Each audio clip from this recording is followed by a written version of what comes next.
कश्मीर के लिए बेहद खास है। इस ऐतिहासिक दिन को आज से 6 साल पहले जम्मू कश्मीर से धारा 370 हटाई गई थी। आज ही के दिन जम्मू कश्मीर का इतिहास पूरी तरह बदल दिया गया। ऐसे में आज बीजेपी इसे जश्न के रूप में मना रही है, तो वहीं कांग्रेस और पीडीपी ने विरोध के सुर तेज किए हैं। कौन सा राजनीतिक दल क्या करने वाला है ये आपको बताएंगे, लेकिन सबसे पहले आज आपको दो तस्वीरें दिखाते हैं। पहली तस्वीर श्रीनगर के लाल चौक की है। ये वो ही लाल चौक है जो कभी अलगाववाद और राष्ट्र विरोधी तत्वों के धरना प्रदर्शन और पत्थरबाजी का गढ़ था, लेकिन अब धारा 370 हटने के बाद यहां सब बदल गया है। 5 अगस्त 2019 को यहां पत्थरबाजी इतिहास बन गई है और नए जम्मू कश्मीर का उदय हुआ है। आज बुलंद कश्मीर की तस्वीर के 6ठी वर्षगांठ है। दूसरी तस्वीर हमारे सुरक्षा बलों की है जो दिन रात देश के मुकुट की सुरक्षा में जुटे रहते हैं।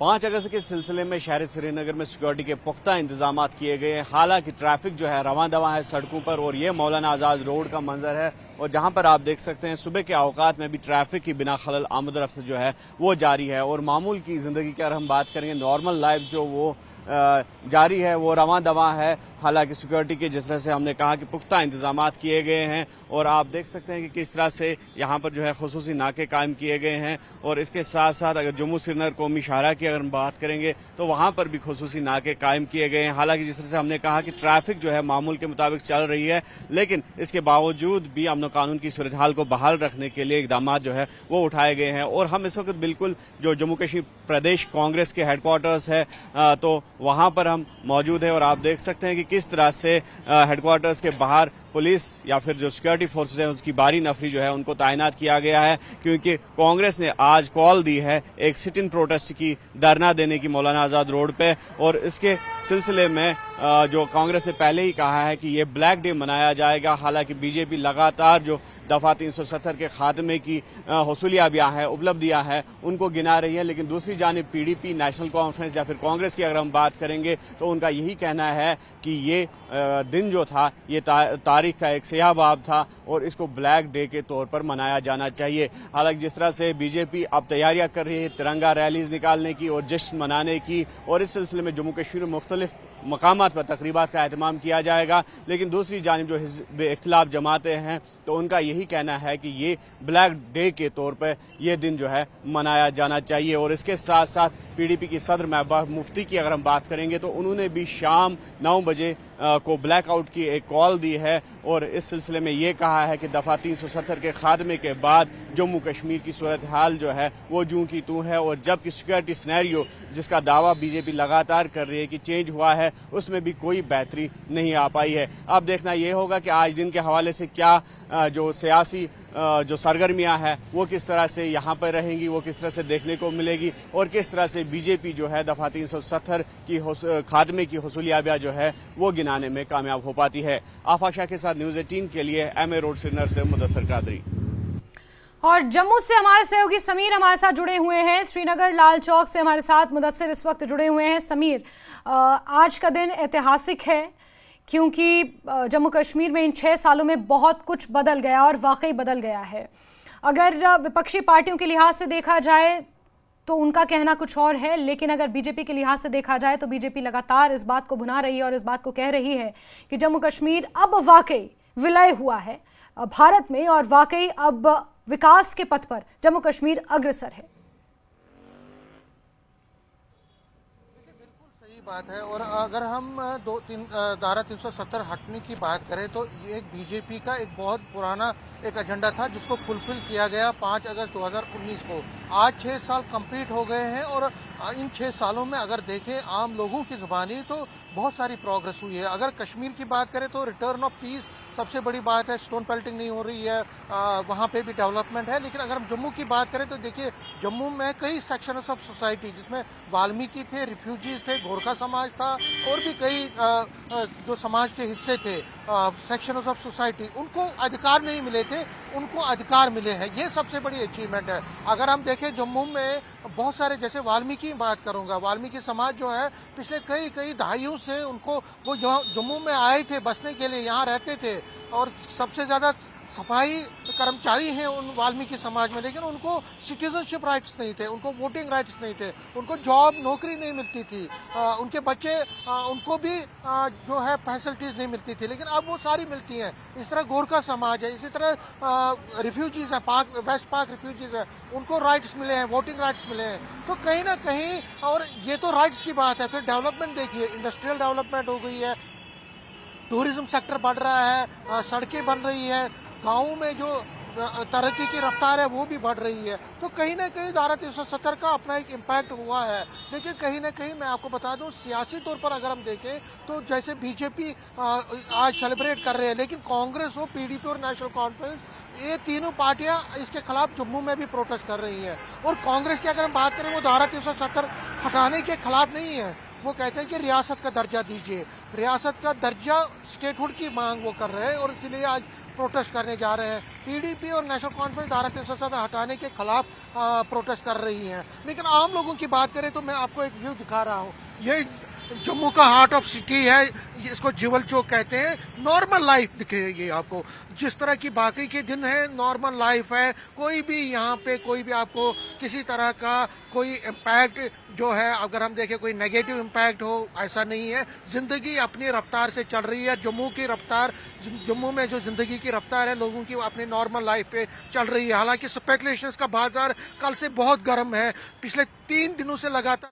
अब इन्हीं तमाम चीजों को लेकर बात नहीं करेंगे, आप उससे ऊपर उठेंगे और आप विकास को लेकर भी बात करेंगे।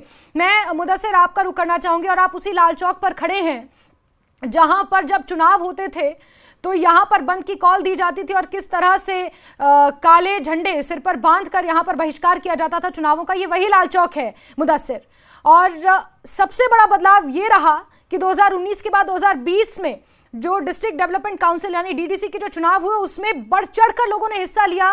फिर विधानसभा के चुनाव हो, लोकसभा के चुनाव हो, सबसे ज्यादा यहां पर लोग घरों से बाहर निकल कर आए और उन्होंने वोट किया। ये सबसे बड़ा बदलाव था और ये अपने आप में कहने के लिए, दर्शाने के लिए काफी है कि जम्मू कश्मीर किस ओर आगे बढ़ रहा है। अब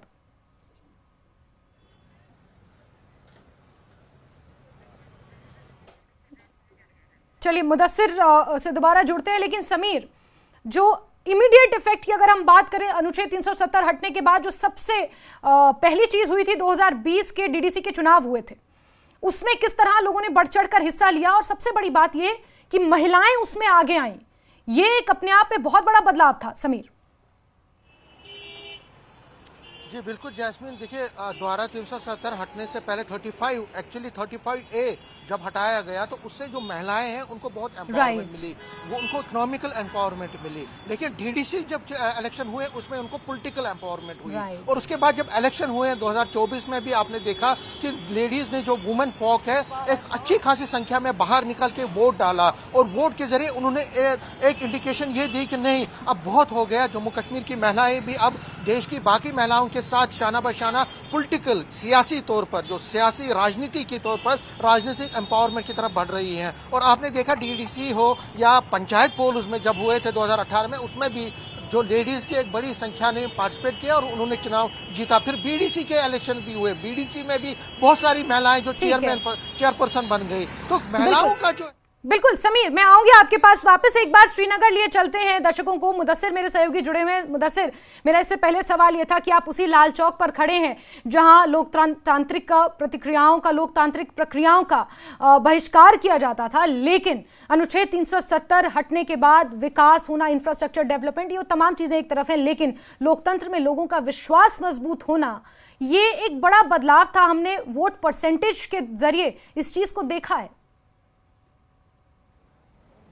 हाँ बिल्कुल जास्मीन, आपका कहना सही है कि ये वही तारीखी घंटाघर है जिसने कई जो है उतार चढ़ाव देखे हैं। और कश्मीर की तारीख की, कश्मीर की हिस्ट्री की अगर हम बात करेंगे तो ये घंटाघर जो है ऐतिहासिक है और गवाह है कुछ ऐसे पलों का, जो खुशी के पल भी रहे हैं और जो गम के पल भी रहे हैं। और ये वो घंटाघर है, ये वो जगह है जहां पर कभी ये लाल चौक जो था ये लॉ एंड ऑर्डर की प्रॉब्लम्स के लिए मशहूर हुआ करता था। लेकिन अब मैं विजय आफाक से कहूं कि एक और तस्वीर दिखाना चाहेंगे जो दफा 370 के खात्मे की आज जो एनिवर्सरी एनिवर्सरी मनाई जा रही है। 6 साल आज मुकम्मल हुए हैं और ये लाल चौक की तस्वीर है, किस तरह से जो ट्रैफिक है रवां दवा है, नॉर्मल लाइफ जो है वो किस तरह से चल रही है और कहीं पर भी हमें कोई कदगन यानी कि रेस्ट्रिक्शन जो है वो नहीं दिख रही है। हालांकि सिक्योरिटी के पुख्ता इंतजाम है, जिस तरह से हमने पहले भी कहा, लेकिन इसके बावजूद भी जो नॉर्मल लाइफ है वो चल रही है। और इसके साथ साथ अगर आम लोगों की हम बात करेंगे तो कहीं ना कहीं लोग अब इस बात पर मुतफिक हुए हैं, इस बात को अब समझ रहे हैं कि दफा 370 वो एक पास्ट था और अब जो है फ्यूचर की बात करनी चाहिए, प्रेजेंट की बात करनी चाहिए। हालांकि अगर विपक्ष पार्टियों की बात करेंगे तो लगातार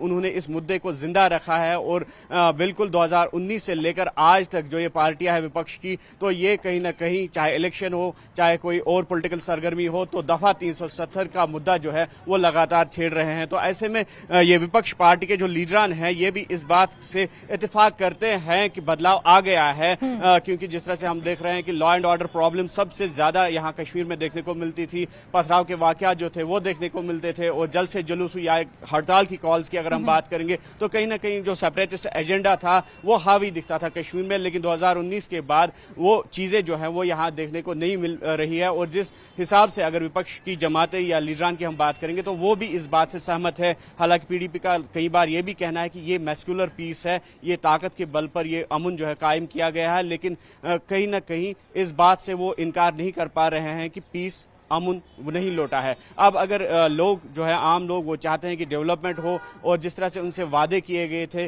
जम्मू कश्मीर रीऑर्गेनाइजेशन एक्ट यानी कि तजदीद नौ का जो एक्ट बनाया गया था 2019 के बाद, तो उसको अब फुल्ली अमलाया जाए यहाँ पर सेंट्रल गवर्नमेंट की तरफ से। हालांकि कोशिश की जा रही है, अगर स्मार्ट सिटी की हम बात करेंगे या फिर जो बाकी चीजें हैं डेवलपमेंटल एरा है उसकी बात करेंगे तो कोशिश जरूर की गई, लेकिन कहीं ना कहीं पर अब भी कमियां जो है वो दिख रही है। और लोग चाहते हैं जो सबसे बड़ा मुद्दा जो है वो अब स्टेटहुड का है, क्योंकि लोगों के जहनों पे ये थोड़ा बहुत ऐसा लग रहा है कि ये कहीं ना कहीं ट्रस्ट डेफिसिट जो है वो लग रहा है। मुदस्सिर, क्योंकि देखिए अनुच्छेद 370 तो पूरी तरह से स्क्रैप हो चुका है, ये गृह मंत्री ने पहले ही स्पष्ट कर दिया है कि वो अब कभी भी वापस नहीं आने वाला, कम से कम अगले 100 सालों तक तो वापस नहीं आने वाला, ये गृह मंत्री के शब्द थे। लेकिन स्टेटहुड को लेकर लोगों की उम्मीद है और 370 उस वक्त भी राजनीतिक फायदे के लिए इस्तेमाल किया जाता था और आज भी जो विपक्षी पार्टियां 370 का राग अलाप रही हैं वो आज भी सिर्फ और सिर्फ राजनीतिक फायदे के लिए उसका राग अलाप रही हैं। लेकिन हकीकत यह है कि जम्मू कश्मीर में बदलाव आना शुरू हो चुका है, चाहे इंफ्रास्ट्रक्चर के लिहाज से, शिक्षा के लिहाज से, स्वास्थ्य के लिहाज से, लोकतांत्रिक प्रक्रियाएं यहां पर और मजबूत हुई हैं। और ऐसे में कुल मिलाकर बदलाव तो अनुच्छेद 370 हटने के बाद जम्मू कश्मीर में हुआ है, इस बात से नकारा नहीं जा सकता। समीर और मुदस्सिर, आप दोनों का बहुत बहुत शुक्रिया जुड़ने के लिए, जानकारियों के लिए। वहीं 5 अगस्त को